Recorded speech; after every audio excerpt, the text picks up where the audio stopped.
ಮಾನ್ಯ ಸಭಾಧ್ಯಕ್ಷರೇ, ಕೊಪ್ಪಳದಲ್ಲಿ ಇತ್ತೀಚೆಗೆ ಅಂದರೆ ಆಗಸ್ಟ್ 3ನೇ ತಾರೀಕು ಒಂದು ಬರ್ಬರ ಹತ್ಯೆ ಆಗಿದೆ. ಗವಿಸಿದ್ದಪ್ಪ ನಾಯಕ ಅಂತಕ್ಕಂಥ ವಾಲ್ಮೀಕಿ ಸಮುದಾಯಕ್ಕೆ ಸೇರಿರ್ತಕ್ಕಂಥ ಒಬ್ಬ ಹಿಂದೂ ಕಾರ್ಯಕರ್ತನ ಬರ್ಬರ ಹತ್ಯೆ ಆಗಿರ್ತಕ್ಕಂಥ ಕಾರಣ ಏನು ಅಂತ ಹೇಳಿದ್ರೆ, ಗವಿಸಿದ್ದಪ್ಪನವರು ಅನ್ಯ ಕೋಮಿನ ಹುಡುಗಿಯ ಜೊತೆ ಹುಡುಗಿಯನ್ನ ಪ್ರೀತಿಸ್ತಿದ್ದ ಅನ್ನುವ ಕಾರಣಕ್ಕೆ ಸಂಜೆ 7:30 ಸುಮಾರಿಗೆ ಒಬ್ಬ ಅನ್ಯ ಕೋಮಿನ ವ್ಯಕ್ತಿ ಸೈಯದ್ ಅಂತಕ್ಕಂಥ ವ್ಯಕ್ತಿ ಮಚ್ಚಿನಿಂದ ಕಡ್ದು ಹಾಕಿರ್ತಕ್ಕಂಥದ್ದು ಇವತ್ತು ದೇಶಾದ್ಯಂತ ಸುದ್ದಿ ಆಗಿದೆ. ಇವತ್ತು ವಿಚಾರ ಏನಪ್ಪಾ ಅಂತ ಹೇಳಿದ್ರೆ, ಅಲ್ಲಿ ಮಾರನೇ ದಿನ ಅವನ ಕೊಲೆ ಮಾಡುವ ಮುಂಚಿತವಾಗಿ ಹಿಂದಿನ ದಿನನೇ ಆ ವ್ಯಕ್ತಿ ಇನ್ಸ್ಟಾಗ್ರಾಮ್ನಲ್ಲಿ ಮಚ್ಚನ್ನು ಹಿಡ್ಕೊಂಡು ರೀಲ್ಸ್ಗಳನ್ನು ಮಾಡಿ ಇನ್ಸ್ಟಾಗ್ರಾಮಲ್ಲಿ ಪೋಸ್ಟ್ ಮಾಡಿದ್ರು ಸಹ ಅಲ್ಲಿ ಪೊಲೀಸ್ ಇಲಾಖೆ ಎಚ್ಚರಿಕೆಯನ್ನು ವಹಿಸದೇ ಇರತಕ್ಕಂಥ ಸಲುವಾಗಿ ಈ ಒಂದು ಬರ್ಬರ ಹತ್ಯೆ ಆಗಿರ್ತಕ್ಕಂಥದ್ದು.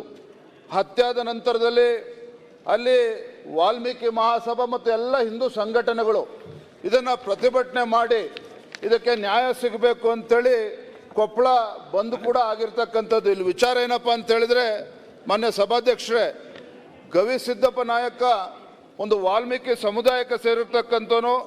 ಅವ್ರ ತಂದೆ ನಿಂಗಪ್ಪನವರು ಅವರು ಕೂಡ ಈಗಾಗಲೇ ಕಂಪ್ಲೇಂಟನ್ನು ಕೂಡ ಕೊಟ್ಟಿದ್ದಾರೆ. ಯಾವಾಗ ಬಂದ್ ಕರೆದು ಗಲಾಟೆ ಆಯಿತು, ಗಲಾಟೆ ಆದ ನಂತರದಲ್ಲಿ ಆಗ ಪೊಲೀಸರು ಎಚ್ಚೆತ್ಕೊಂಡು 2-3 ಜನನ ಅರೆಸ್ಟ್ ಮಾಡ್ತಕ್ಕಂಥ ಒಂದು ಪ್ರಯತ್ನ ಮಾಡಿದ್ದಾರೆ. ಇಲ್ಲಿ ನಾವು 2 ಒತ್ತಾಯವನ್ನು ನಾವು ಮಾಡ್ತಾ ಇದ್ದೇವೆ ಮಾನ್ಯ ಸಭಾಧ್ಯಕ್ಷರೇ. ಒಂದು, ಈ ಪಾಪ ಬಡ ಕುಟುಂಬಕ್ಕೆ ಸೇರಿರ್ತಕ್ಕಂಥ ಈ ಗವಿಸಿದ್ದಪ್ಪ ನಾಯಕ ತಂದೆ ಕೂಲಿ ಕೆಲಸ ಮಾಡ್ಕೊಂಡಿದ್ದಾರೆ, 3 ಜನ ಹೆಣ್ಮಕ್ಳು ಕೂಡ ಇದ್ದಾರೆ.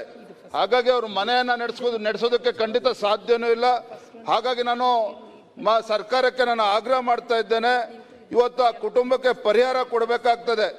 ಹಿಂದೆ ಮಂಗಳೂರಿನಲ್ಲಾದಂಥ ಘಟನೆಯಲ್ಲಿ ಫಾಜಿಲ್ ಪ್ರಕರಣದಲ್ಲಿ ಆ ಕುಟುಂಬಕ್ಕೆ 25 ಲಕ್ಷ ರೂಪಾಯಿ ಪರಿಹಾರನೂ ಕೂಡ ಕೊಟ್ಟಿದ್ರು.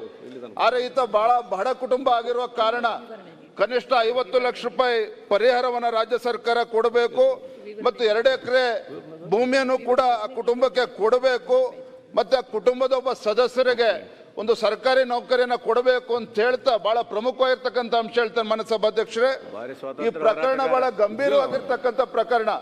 ಬಹುಶಃ ಮಂಗಳೂರಿನ ಸುಹಾಸ್ ಶೆಟ್ಟಿ ಹತ್ಯೆಯಾದ ಪ್ರಕರಣ ಆದ ನಂತರದಲ್ಲಿ ಅದೇ ಮಾದರಿಯಲ್ಲಿ ಇಲ್ಲೂ ಕೂಡ ಕೊಪ್ಪಳದಲ್ಲಿ ಹತ್ಯೆ ಆಗಿರ್ತಕ್ಕಂಥದ್ದು. ನಾನಿವತ್ತು ಆಗ್ರಹ ಮಾಡ್ತಾ ಇರ್ತಕ್ಕಂಥದ್ದು, ಈ ಪ್ರಕರಣವನ್ನು ಗಂಭೀರವಾಗಿ ತೆಗೆದುಕೊಂಡು ಈ ಒಂದು ಕೊಲೆ ಪ್ರಕರಣವನ್ನ NIAಗೆ ಕೊಡಬೇಕು ಅಂತ ನಾನು ಆಗ್ರಹ ಮಾಡ್ತಾ ಇದ್ದೇನೆ. ಕಾರಣ ಏನಪ್ಪಾ ಅಂತ ಹೇಳಿದ್ರೆ, ಇವತ್ತು ರಾಜ್ಯದಲ್ಲಿ ಪೊಲೀಸ್ ಇಲಾಖೆ ಮೇಲೆ ಪೊಲೀಸ್ ಇಲಾಖೆ ಬಗ್ಗೆ ಇವತ್ತು ಯಾರು ಕೂಡ ಇವತ್ತು ವಿಶ್ವಾಸನ ಕಳ್ಕೊಂಡಿರ್ತಕ್ಕಂಥದ್ದು. ಹಾಗಾಗಿ ನಿಜವಾಗ್ಲೂ ಕೂಡ ರಾಜ್ಯ ಸರ್ಕಾರ ಗಂಭೀರ ತೆಗೆದುಕೊಂಡು ಈ ವಿಚಾರವನ್ನು NIA ಕೊಡಬೇಕು ಅಂತ ಹೇಳಿ ನಾನು ಈ ಸಂದರ್ಭದಲ್ಲಿ ಆಗ್ರಹ ಮಾಡ್ತೇನೆ ಮಾನ್ಯ ಸಭಾಧ್ಯಕ್ಷರೇ.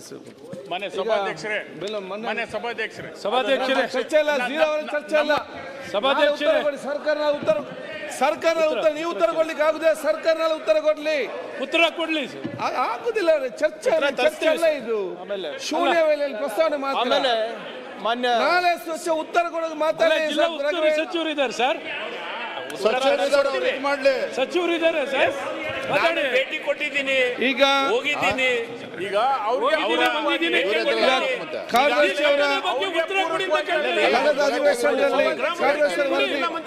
ಸಭಾಧ್ಯಕ್ಷರೇ, ಅವ್ರಿಗೆ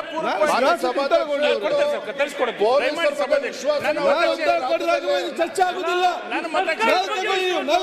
ನಮ್ಮ ಮತಕ್ಷೇತ್ರ ನೀವೇನು ಉತ್ತರ ಕೊಡ್ತೀರಾ? ಗೌರ್ಮೆಂಟ್ ಅದಕ್ಕೆ ಪೂರಕವಾಗಿ ಹೇಳ್ತಾ ಇದ್ದೀನಿ ಅಂದೆ. ಆಯ್ತು, ಬೇರೆ ಚರ್ಚೆ ತಗೊಂಡು ಬನ್ನಿ, ನೀವು ಬೇರೆ ಚರ್ಚೆ ತಗೊಂಡು ಬನ್ನಿ. ಚರ್ಚೆ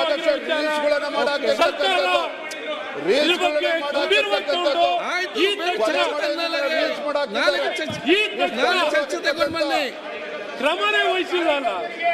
ಕ್ರಮ ವಹಿಸಿಲ್ಲ ಸಭಾಧ್ಯಕ್ಷರೇ. ಘಟನೆ ನಡೆದು 3 ದಿನದ ನಂತರ ಮಾನ್ಯ ಆ ಸಭಾಧ್ಯಕ್ಷರೇ, ವ್ಯಕ್ತಿನ ಬಂಧಿಸ್ತಾರೆ. ಸರ್ಕಾರ ಬದುಕಿದೆಯಾ?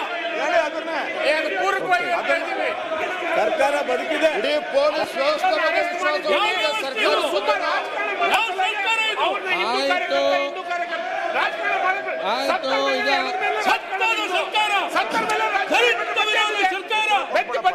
ಮಾಡಬೇಡಿ. ಭೇಟಿ ಕೊಟ್ಟಿದ್ದೀವಿ. ನೀವು ಅವ್ರಿಗೆಲ್ಲ ಉಸ್ತುವಾರಿ ಸಚಿವರಾಗಿ ಏನು? ಯಾರು ಮಾಡಿದ್ರು ಅವ್ರು ಯಾವ ಉಸ್ತುವಾರಿ ಸಚಿವರು? ಸರ್ಕಾರಕ್ಕೆ ನಾಚಿಕೆ ಆಗಬೇಕು ನಿಮಗೆ. ಈಗ ಸಭಾಧ್ಯಕ್ಷರೇ, ಎಲ್ಲಿ ಅದಕ್ಕೆ ನಾಳೆ ಉತ್ತರ ಕೊಡ್ತಾರಲ್ಲ ನಿಮ್ಗೆ ಯಾಕೆ ಮಾತಾಡ್ತಾರೆ ಈಗ? ಆಯ್ತು, ಬರಲಿ. ನೀವು ಈಗ ಕೊಡಿಸಿ ಅಂತ ಹೇಳಿದ್ರೆ ಯಾಕೆ ನೀವು ಬೇರೆ ನಿರ್ವಹಿಸುತ್ತಲೇ ಕೊಡ್ಲಿಲ್ಲ, ಬೇರೆ ಕೊಡ್ಲಿಲ್ಲ, ಯಾಕೆ ಬರ್ದು ಕೊಡ್ಲಿಲ್ಲ?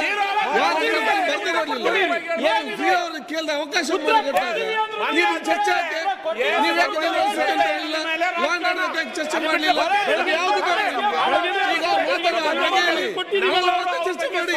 ಗಂಭೀರ ವಿಚಾರ ಅಲ್ವೇ? ಗಂಭೀರ ವಿಚಾರ ಗಂಭೀರ ತಗೊಳ್ಳಿ. ನೀವು ನೀವು ನಿರ್ವಹಿಸಿ ಕೂಡ ಇಲ್ಲ.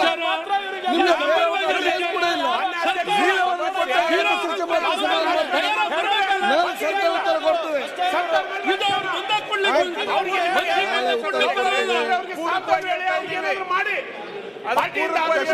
ಮಂತ್ರಿಗಳೇ ನಿಮ್ಗೆ ಗೊತ್ತಿದೆ, ನಾಳೆ ಸರ್ಕಾರ ಉತ್ತರ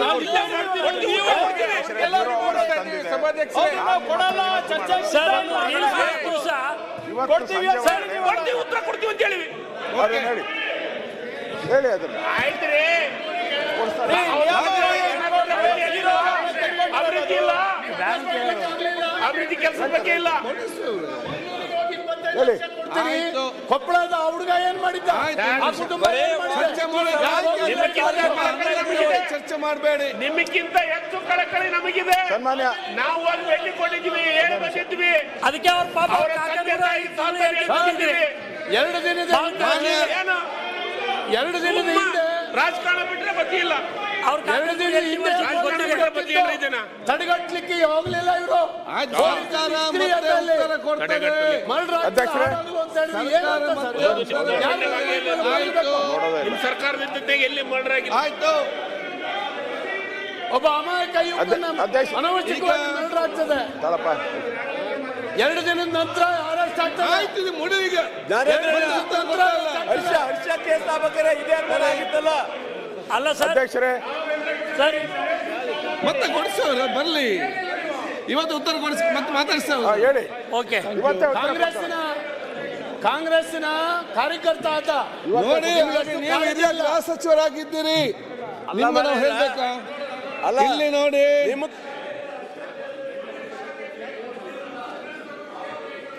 ಇದು ಚರ್ಚೆ ಎಲ್ಲ ರಾಘವೇಂದ್ರ ಹೇಳಿದ ಕೇಳಲಿ, ನೀವೆಲ್ಲ ಇಲ್ಲಿ ಕೇಳಿ. ಇವ್ರ ಕಾರ್ಯಕರ್ತನೇ ಹರ್ಷ ಗೋಪಾಲ್ ಕೃಷ್ಣ ಆಯ್ತು, ಮಾತಾಡಿ, ನಾನು ಮಾತಾಡ್ ಕೇಳಿ. ಅವ್ರಿಗೆ ಕೊಡಿ ಸರ್, ಮಾತಾಡ್ಲಿ. ನಿಲ್ಲಿ ಹಾಗೆ ನೀವು ಸ್ಪೀಕರ್, ನಾನು ಸ್ಪೀಕರ, ಕೊಡಿ ಅಂತ ಹೇಳಿ ನೀವು ಕೂತ್ಕೊಳ್ಳಿ. ರಾಘವೇಂದ್ರ ಹೇಳ್ತೇನೆ, ನಾನು ಈಗ ಕೊಡ್ಲಿಕ್ಕೆ ಆಗುದು ಹೇಳ್ತೇನೆ, ನೀವು ಸ್ವಲ್ಪ ಕೂತ್ಕೊಳ್ಳಿ, ಸ್ವಲ್ಪ ವಿಧಾನಸಭಾ ಮತಕ್ಷೇತ್ರ- ಆಯ್ತು ಕೂತ್ಕೊಳ್ಳಿ, ಹೇಳ್ತೇನಲ್ಲ ರಾಘವೇಂದ್ರ. ಒಂದು ಸೆಕೆಂಡ್, ಇಲ್ಲ ಈ ಸಬ್ಜೆಕ್ಟ್ ಬೇಡ, ಕೂತ್ಕೊಳ್ಳಿ ಒಂದು ಸೆಕೆಂಡ್. ಈಗ ನೋಡಿ, ಯಾವುದೊಂದು ಗಂಭೀರವಾದ ವಿಚಾರ ಚರ್ಚೆ ಮಾಡಲಿಕ್ಕೆ ಅಂತ ನಿಮ್ಗೆ ಯಾರ್ದು ಮನಸ್ಸಿದ್ದಲ್ಲಿ ಮನಪೂರ್ವಕವಾಗಿ ನಿಯಮ ಅಡಿಯಲ್ಲಿ ನಿಮಗೆ ಬೇರೆ ಬೇರೆ ಅವಕಾಶಗಳು ಭಾಳಷ್ಟುಗಳಿದೆ. ಇದು ಚರ್ಚೆ ಮಾಡಲಿಕ್ಕೆ ಕಾಲಿಂಗ್ ಅಟೆನ್ಷನ್ ತಗೊಳ್ಬೋದು, ಅಥವಾ ಕ್ವಶನ್ ಅವರು ಆಗ್ಬೋದು, ಚರ್ಚೆ ಮಾಡುವಂಥ ಅವಕಾಶ ಇದೆ.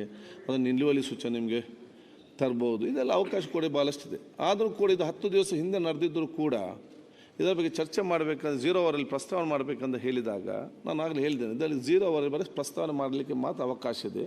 ಸರ್ಕಾರ ಇದ್ದರೆ ಅವರು ಉತ್ತರ ಕೊಡ್ತದೆ, ಅಥವಾ ಮತ್ತೆ ಅದು ಉತ್ತರ ಕೊಡ್ತದೆ. ಒಂದು ಸೆಕೆಂಡ್ ಅಲ್ಲಮ್ಮ, ಮುಗಿಸಿ. ಸರ್ಕಾರ ಇದ್ರೆ ಅಂದ್ರೆ ಆಗಿಲ್ಲ ನೋಡಿ, ನನ್ನ ಕನ್ನಡ ಗೊತ್ತಿದೆ ಮಾರೆ, ನಾನು 100% ಸರಿ, ಕನ್ನಡ ಸರಿ ಇಲ್ಲ, ನಾನು ಸ್ವಲ್ಪ ಅರ್ಥ ಮಾಡಿಕೊಳ್ಳಿ. ನೀವು ಕನ್ನಡದಲ್ಲೇ ನೀವು ಚರ್ಚೆ ಮಾಡಿದ್ರೆ ಅರ್ಥ ಮಾಡಲಿಕ್ಕೆ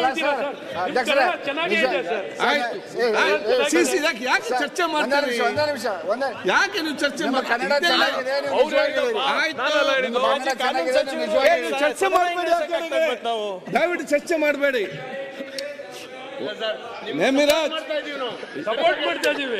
ಒಂದು ನಿಮಗೆ ಬೇರೆ ಬೇರೆ ಅವಕಾಶಗಳು ಇದೆ ನಿಯಮದಲ್ಲಿ ಚರ್ಚೆ ಮಾಡಲಿಕ್ಕೆ. 0 ಅವರಲ್ಲಿ ಬರೀ ಪ್ರಸ್ತಾವನೆ ಮಾಡಲಿಕ್ಕೆ ಅಂತ ಕೇಳಿದಾಗ ನಾನು ಹೇಳಿದೆ, ನೀವೊಂದು ಕಾಲಿಂಗ್ ಅಟೆನ್ಷನ್ ಬೇರೆ ತರಲಿ ಚರ್ಚೆ ಮಾಡಲಿಕ್ಕೆ ಬೇಕಾದಲ್ಲಿ 0 ಅವರಲ್ಲಿ ನಿಮಗೆ ಪ್ರಸ್ತಾವನೆ ಮಾಡಲಿಕ್ಕೆ ಮಾತ್ರ ಅವಕಾಶ. ಸರ್ಕಾರಕ್ಕೆ ಉತ್ತರ ಇವತ್ತು ಅಥವಾ ನಾಳೆ ಅದನ್ನು ಕೊಡ್ತದೆ ಅಂತೇಳಿ ಆಯ್ತು. ಇಲ್ಲಿ ಬರೀ ಪ್ರಸ್ತಾವನೆ ಮಾತ್ರ ಅಂತ ಹೇಳಿದ್ದಾರೆ, ಅವ್ರಿಗೆ ಪ್ರಸ್ತಾವನೆ ಮಾಡಲಿಕ್ಕೆ ಅವಕಾಶ ಮಾಡಿ ಕೊಟ್ಟಿದ್ದೇನೆ, ಅವ್ರು ಪ್ರಸ್ತಾವನೆ ಮಾಡಿದ್ದಾರೆ. ಇದರ ಬಗ್ಗೆ ಚರ್ಚೆ ಮಾಡೋದು ಅವಕಾಶ ಇಲ್ಲ.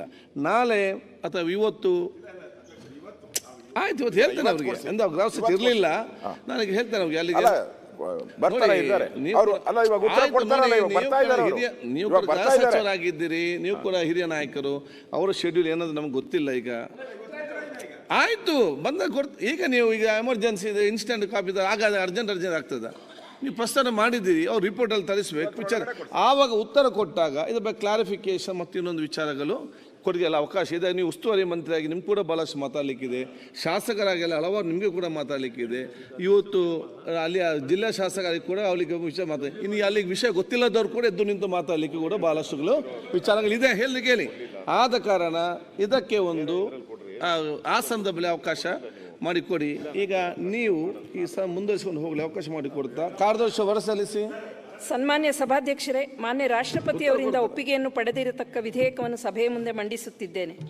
ಓಕೆ, ಈಗ ಬಿಲ್ಗಳು ಮಂಡಿಸೋದು ಸರ್ 60 ಪ್ರಕಾರ ನಾವು ನೋಟಿಸ್ ಕೊಟ್ಟಿದ್ದೇವೆ. 60 ಗೊಬ್ಬರದ ಅಭಾವದ ಬಗ್ಗೆ ನಿಲುವಳಿ ಸೂಚನೆ ಕೊಟ್ಟಿದ್ದೇವೆ. ದಯವಿಟ್ಟು ತಗೊಳ್ಬೇಕು. ಆಗ್ಲಿ ಸರ್, ಅಷ್ಟೇ ಗ್ರೇಟರ್ ಬ್ಯಾಂಗ್ಳೂರ್ದು ಮತ್ತೆ ಅದು ಸ್ಮಾಲರ್ ಬೆಂಗಳೂರು ಔಟ್ ಇದೆ, ಬೇಡ ಅದು. Great ಇಲ್ಲ, small out ಇದೆ ಅದು. ಅಲ್ಲವಾ, ಒಂದು ಸೆಕೆಂಡ್ ಆಯಿತು. ಅವ್ರಿಗೆಲ್ಲ ವಿಷಯ, ಅವ್ರು ಪ್ರತಿಪಕ್ಷ ನಾಯಕರಾಗಿದ್ದಾರೆ, 4 ಸಚಿವರಾಗಿದ್ದಾರೆ, ಎಲ್ಲ ಕೂಡ ವಿಚಾರ ಗೊತ್ತಿದೆ ಅವರಿಗೆ. ಆದ ಇದ್ದಲ್ಲಿ ಇದು ನಿಲುವಲ್ಲಿ ಬರುವುದಿಲ್ಲ ಅಂತ ಕೂಡ ಭಾಳ ಚೆನ್ನಾಗಿ ಗೊತ್ತಿದೆ. ಆದ ಕಾರಣ ಬಹುಶಃ ಇದು ನಿಲುವಲ್ಲಿ ಕನ್ವರ್ಟ್ ಮಾಡಿ ಚರ್ಚೆಗೆ ಅವಕಾಶ ಮಾಡಿಕೊಡ್ತೇನೆ. ಮತ್ತೆ ಪ್ರಸ್ತಾವ ಪ್ರಶ್ನೆ ಬೇಡ, ಅಲ್ಲ ಗೊತ್ತುಂಟು, ನೀವು ಚರ್ಚೆ ಮಾಡಿ ಹೇಳ್ತೀರಾ? 69 ಆಯ್ತು ಅವರೇ, ಮಾನ್ಯ ಅಧ್ಯಕ್ಷರೇ, ನೀವು ಅಲ್ಲ ಮಾತಾಡಿ. 69 ಕನ್ವರ್ಟ್ ಮಾಡಿ ಚರ್ಚೆ ಕೊಡ್ತೇನೆ. ಸರ್ ಮೆನ್ಷನ್ ಮಾಡ್ಲಿಕ್ಕೆ ಅವಕಾಶ. ಏನ್ ಮೆನ್ಷನ್ ಮಾಡುದು? ಮೆನ್ಷನ್ ಮಾಡ್ಲಿಕ್ಕೆ ಅವಕಾಶ ಅಲ್ಲ, ಯಾಕೆ ನಾನು ಕೊಡ್ತೇನಲ್ಲ ಚರ್ಚೆಗೆ ಅವಕಾಶ ಮಾಡಿ ಕೊಡ್ತೇನೆ. ಮತ್ತೆ ಮೆನ್ಷನ್ ಅಂತ ಇದೆ. ಈಗ ನಿಮ್ಮ ರೈತರ ಸಮಸ್ಯೆ ಹೌದು, ಅವು ಕೊಟ್ಟಿದ್ದಾರೆ, ನೀವೇ ಕನ್ವರ್ಟ್ ಮಾಡಿ ಚರ್ಚೆಗೆ ಅವಕಾಶ ಮಾಡಿ ಕೊಡ್ತೇನೆ. ಅರವಿಂದ್ ಅವರೇ ಮಂಡಿಸ್ಬೇಕಲ್ಲ ಸರ್. ಹೇಳಿದ್ದಾರೆ, ಮಂಡಿಸಿದ್ದಾರೆ, ರೈಟಿಂಗ್ ಅಲ್ಲೆಲ್ಲ ಕೊಟ್ಟಿದ್ದಾರೆ. ಅಲ್ಲ ಏನು ನನಗೆ ರೈಟಿಂಗ್ ಅಲ್ಲಿ ವಿಷಯ ಎಲ್ಲ ಬರೆದು ಕೊಟ್ಟಿದ್ದಾರೆ. ಅದಕ್ಕೆ ಇದು ಕೂಡ ರೈತರಿಗೆ ಸಂಬಂಧ ಬಿಲ್ಗಳಿದೆ. ಲೇಟೆಸ್ಟ್ ಹಾಗೂ ಇಂಟ್ರೆಸ್ಟಿಂಗ್ ಸುದ್ದಿಗಳಿಗಾಗಿ ಬಾಸ್ ಟಿವಿ ಕನ್ನಡ ಚಾನೆಲ್ನ ಸಬ್ಸ್ಕ್ರೈಬ್ ಮಾಡಿ. ಹಾಗೆಯೇ ಬೆಲ್ ಐಕಾನ್ ಪ್ರೆಸ್ ಮಾಡಿ. ಇದರ ಜೊತೆಗೆ ಫೇಸ್ಬುಕ್, ಇನ್ಸ್ಟಾಗ್ರಾಮ್, ಎಕ್ಸ್ ನಲ್ಲೂ ಮಿಸ್ ಮಾಡದೆ ಫಾಲೋ ಮಾಡಿ.